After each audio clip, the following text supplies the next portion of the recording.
scholarship and activism and speaking out on this issue. Thank you very much, Lierre Keith.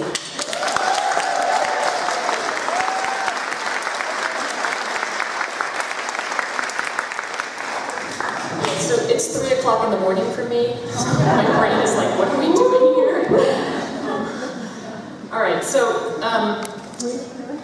this record came out in 1972, and that was also the year that my mother went to consciousness raising. True story. The glorious result appears before you. We had this record. I still know the words. And I remember going around the schoolyard and asking the girls one by one, "Are you for women's lib?" That was what we said, women's lib. I was 7 years old, and I wanted to know who had my back. I wanted to know who was going to dig deep and find some courage and fight for women. I'm 51 now. I've lost every battle I've fought, but I'm still asking, are you for women's lib?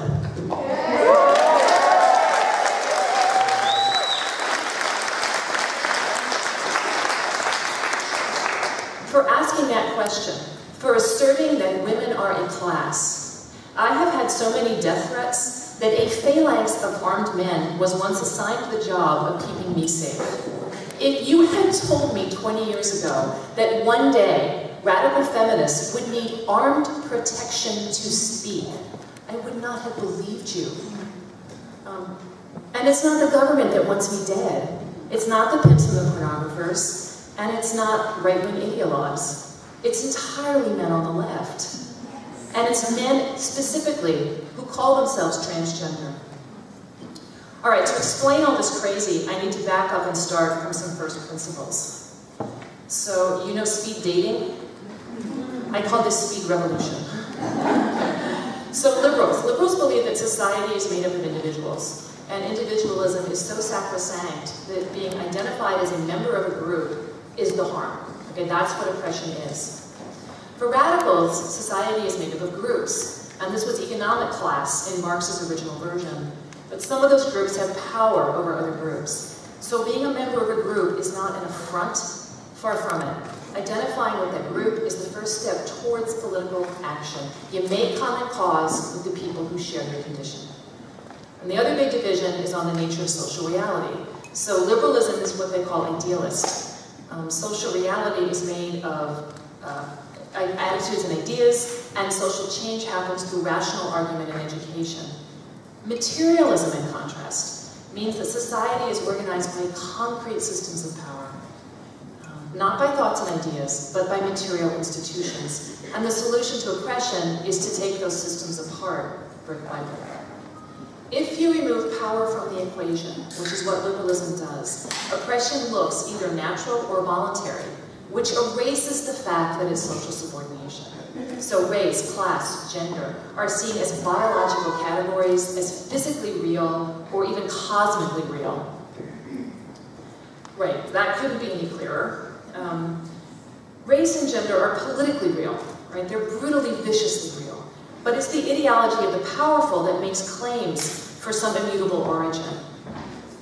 Now, this is a famous article, but there are piles of others, all desperate to prove that black people are naturally inferior. So there are charts, there are pictures. This is the propaganda of power. And in this article, Robert Bennett Bean also makes the argument that the same brain differences exist in women and in the lower classes. So it's all there. Black people, poor people, and women have stupid for brains. Okay, people get confused here. So there's sex, and then there's this thing called gender. Sex is a biological category. Male and female simply are. It's neutral, okay? It's just a fact. But gender, on the other hand, is a political creation. So as the UN says, it's the socially constructed roles, behaviors, activities appropriate for men and women. Naturalizing political categories makes them impossible to question. There's no point in challenging evolution, or biology, or God. So naturalism operates in the service of power, and so does voluntarism. Because if you're not going to go the biological route, the only explanation you have left is that it's voluntary. That for some reason, people willingly choose their subordination. But coming at this as a radical, Florence Kennedy wrote, "There can be no really pervasive system of oppression without the consent of the oppressed."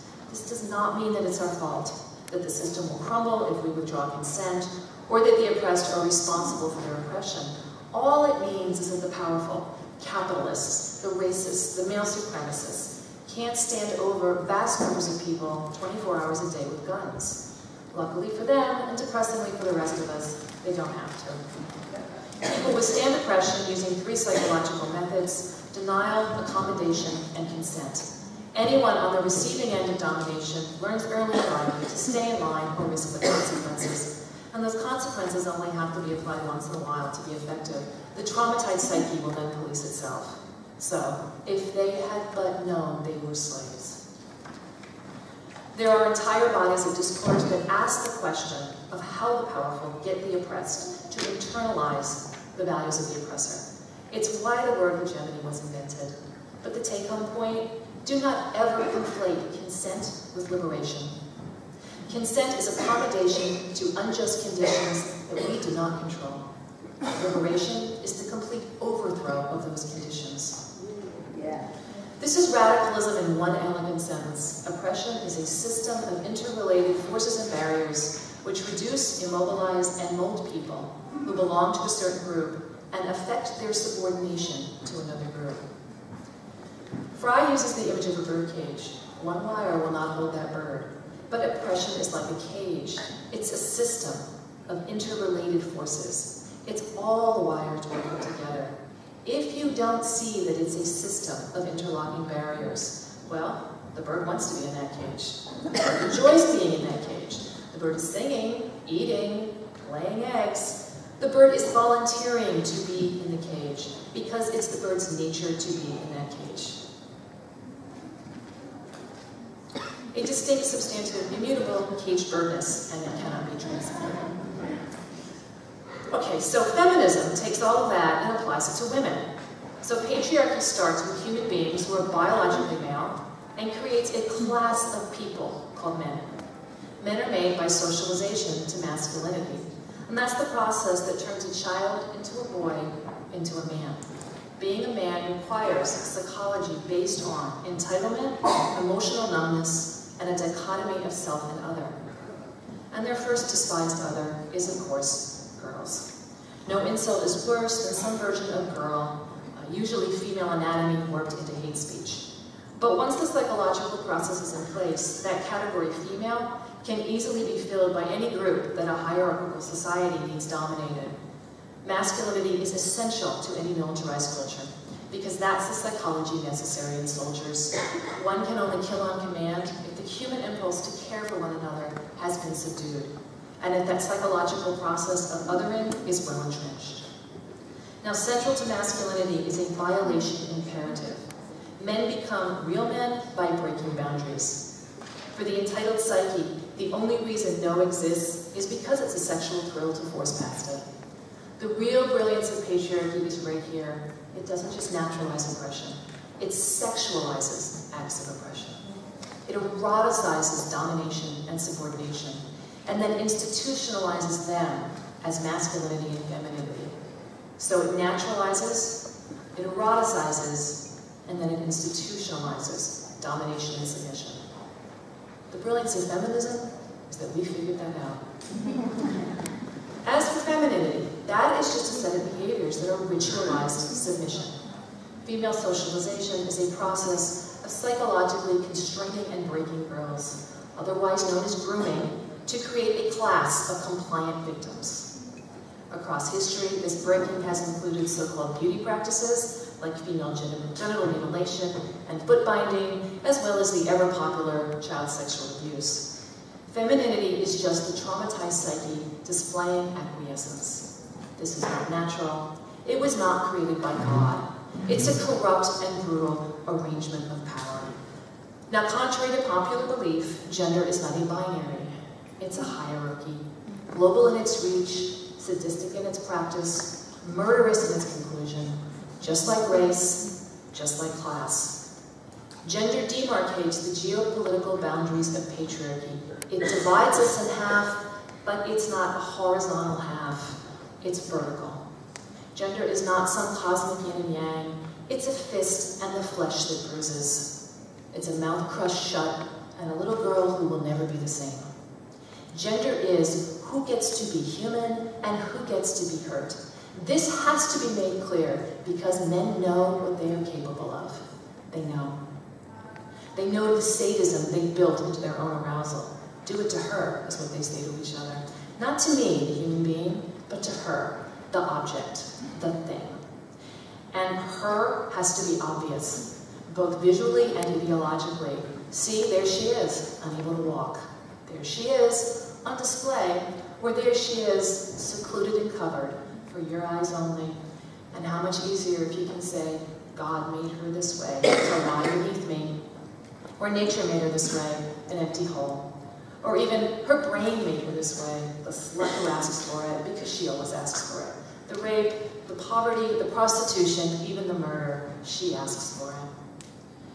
Without feminism, the realities of women's lives are unspeakable, each woman cut adrift in a hostile, chaotic sea. Apply the word sex class, and that chaos snaps into a sharp pattern of subordination, from the small daily insults to body and soul, to the shattering traumas of incest and rape. The crimes men commit against women aren't done to women as random individuals. They're done because women belong to a subordinate class, and they're done to keep women a subordinate class. This is the exact moment a radical is born. There's a group of people called men, and they have power over a group of people called women. It's not individual, and it's not random. It's political, and it's unjust.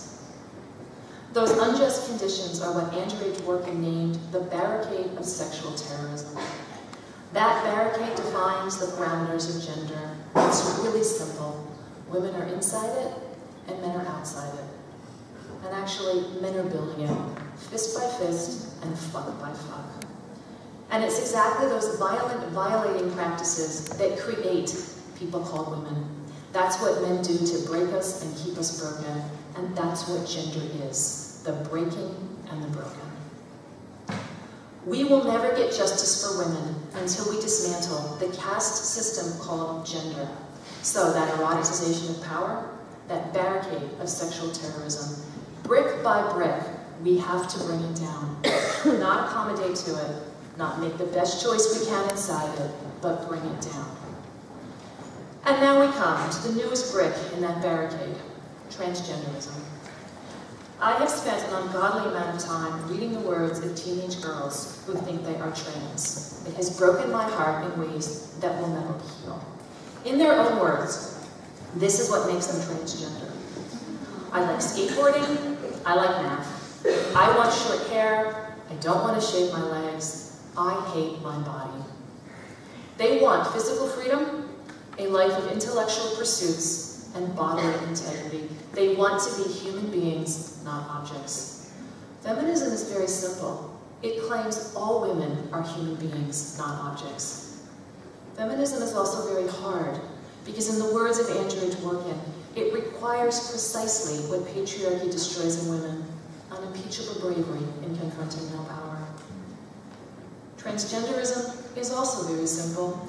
It claims some people like being objects, and those people are called women. Other people don't like being objects, and they are called men. This is innate, immutable, caused by God, or hormones, or gray matter, or white matter, or the interstitial nucleus of the anterior hypothalamus. Whatever the cause, it certainly isn't a brutal arrangement of power, and it can't be called male supremacy, and there aren't any agents, and if they were, they wouldn't be called men. No, women's little brains can't handle the rigors of skateboarding or math.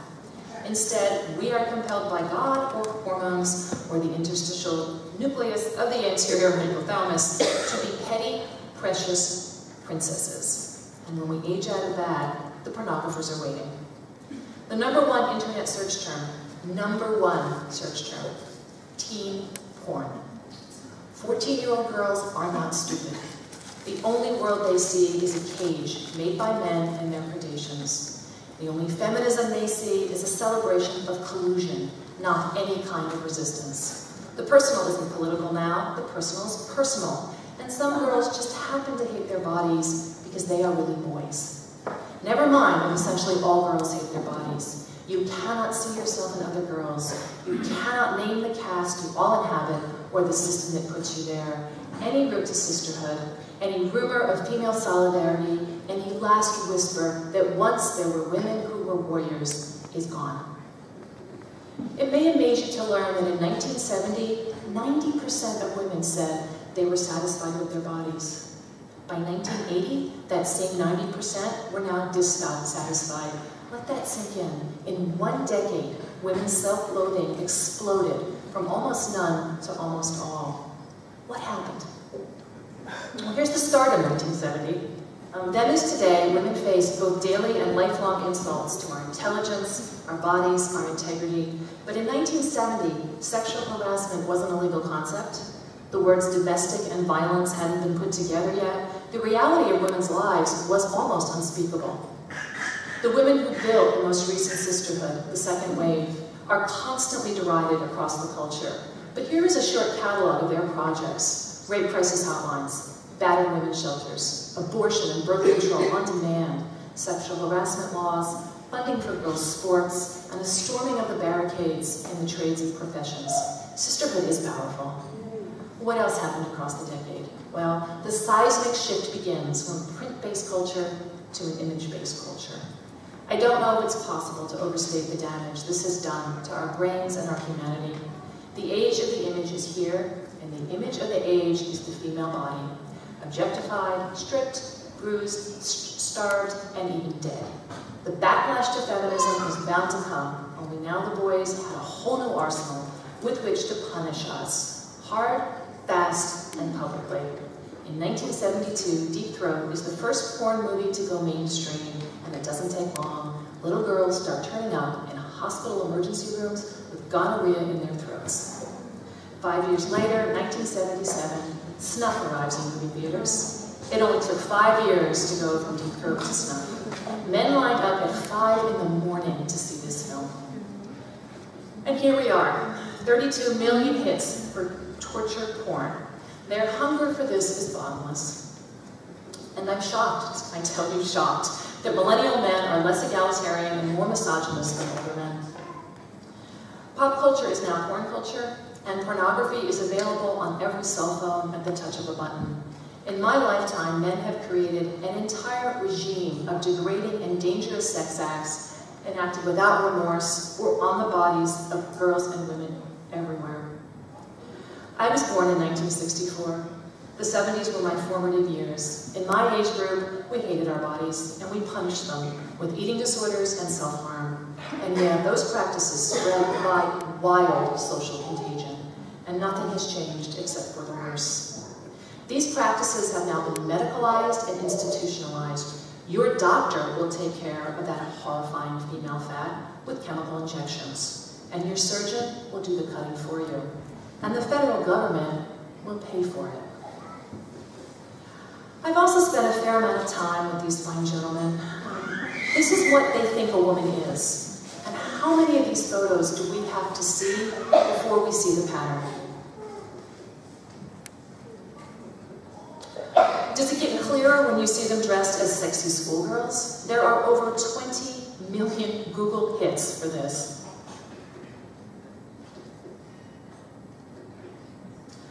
You could also ask the women and children who have survived these men.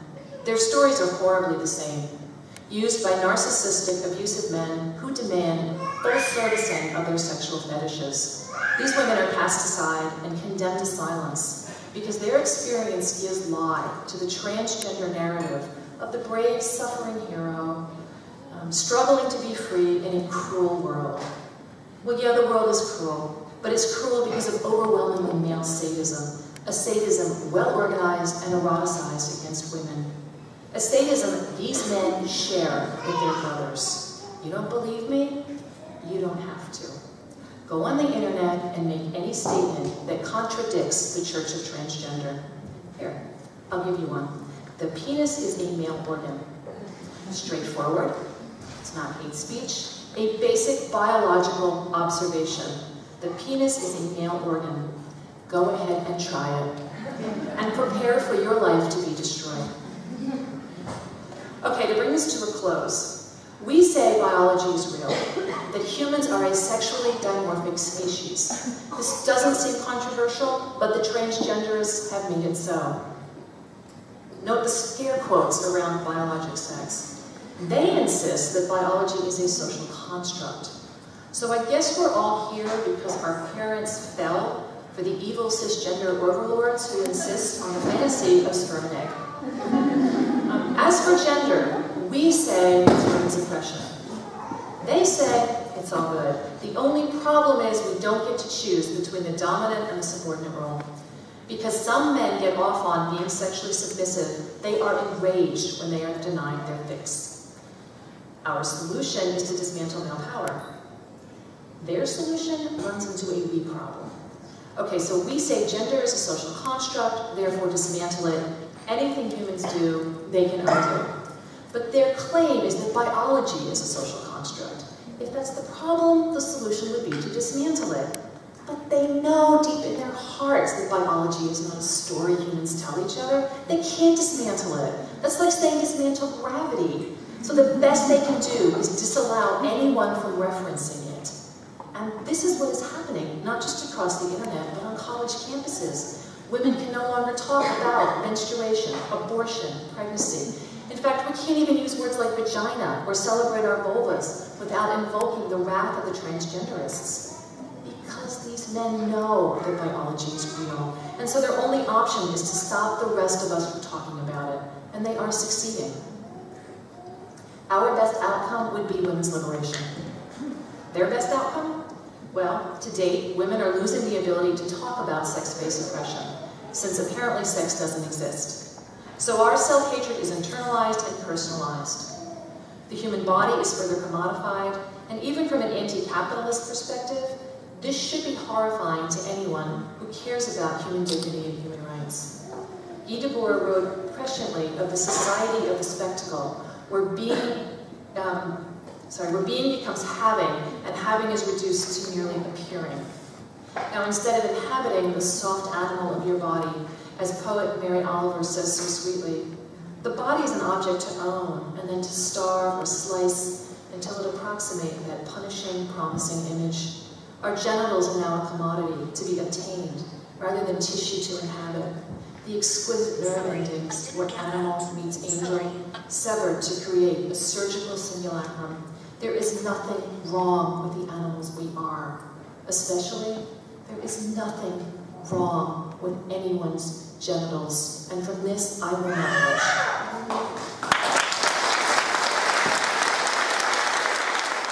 Genderists want to liberate our men's sexual fantasies. And for that, they need women's subordination.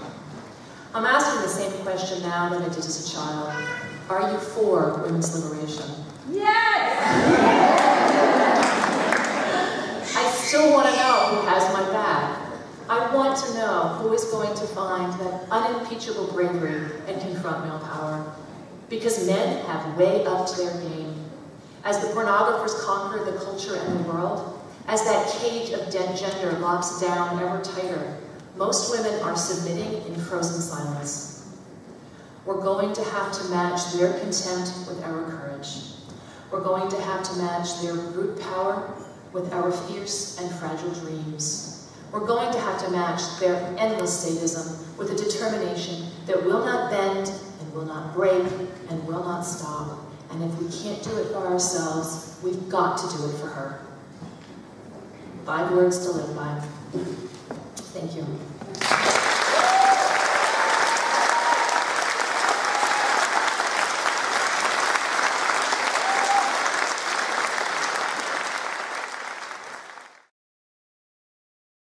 Thank you so much, Alina.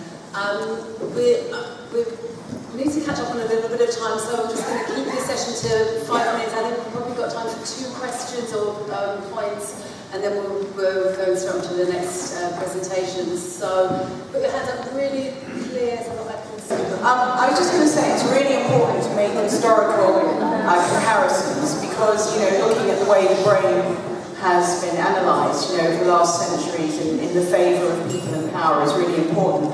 And I was going to ask you, have you made the analogy with the witch hunting craze? Because during that time, a lot of children were pathologized, and a lot of them were brainwashed into thinking they had been possessed.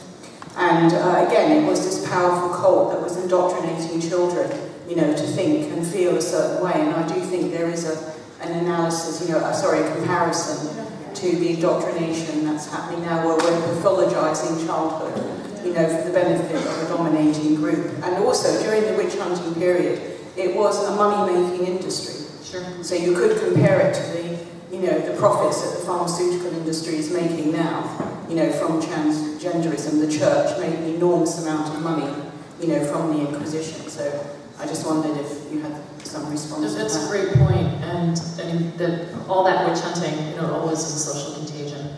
So I mean, just even on that level, we're looking at a very similar phenomenon. And certainly those of us who have been deplatformed and threatened over and over again, we feel like it's a witch hunt. I mean, my career is basically over. I can't ever speak at universities. Even if I get an invitation, within 2 weeks it's rescinded.